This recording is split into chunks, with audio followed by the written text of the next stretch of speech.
जी नमस्कार। भारत में बजट के संबंध में अगर आप देखें, जिसे हम वार्षिक वित्तीय विवरण कहते हैं, संविधान के अनुच्छेद 112 में इसके बारे में चर्चा किया गया है।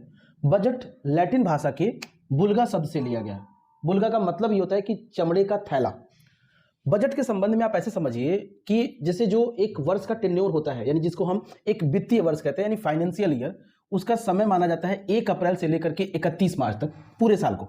इसकी शुरुआत कब की गई है? 1867 में इसकी शुरुआत की गई है।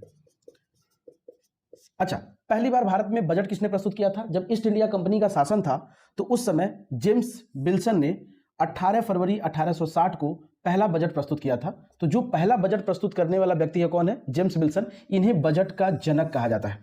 स्वतंत्र भारत का पहला बजट प्रस्तुत किसने किया था? तो स्वतंत्र भारत का पहला बजट प्रस्तुत करने वाला R.K. खड़मुख चट्टी माने जाते हैं। 26 नवंबर 1947। देखिए, देश जैसे आजाद हुआ तो R.K. ने क्या किया? भारत का पहला बजट प्रस्तुत किया था। गणतंत्र यानी जब हमारा संविधान लागू हो गया था, तब कौन बजट प्रस्तुत किया था पहली बार? तो संविधान लागू हो जाने के बाद 28 फरवरी 1950 को जॉन मथाई ने पहला संविधान लागू होने के बाद हमारा बजट प्रस्तुत किया था।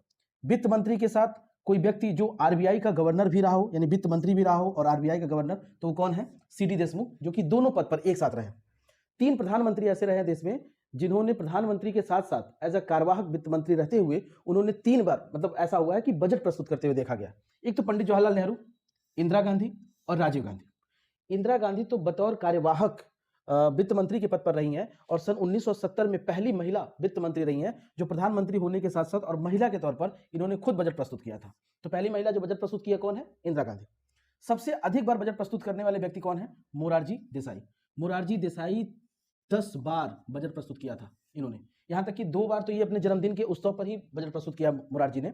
इनके जन्मदिन का अगर तारीख देखें तो वो है 29 फरवरी। पूरे 4 साल में एक बार आता है, तो ये 29 फरवरी को मोरारजी देसाई की जन्मदिन है और ये अब तक 10 बार बजट प्रस्तुत किया है। भारत में पहली बार पूर्णकालिक जो पूरा का पूरा कार्यकाल रहा है किसी का वित्त मंत्री के तौर पर निभाई है, वो है निर्मला सीतारमण। 5वीं बार था कि जब इन्होंने बजट प्रस्तुत किया था। इस बार जो बजट प्रस्तुत किया गया है उसे हम अमृतकाल का बजट कहते हैं। अमृतकाल बजट का संबंध ऐसे समझिए कि 2022 में इसको लागू किया गया है, 2047 तक चलेगा। ये पहला बजट है जो प्रस्तुत किया गया है सन 2023 में। तो अमृतकाल का पहला बजट कौन सा है? ये वाला। इसके अलावा कुछ लक्ष्य होते हैं, जैसे कि जो अभी चालू वर्ष था, चालू वर्ष आप किसको कहेंगे?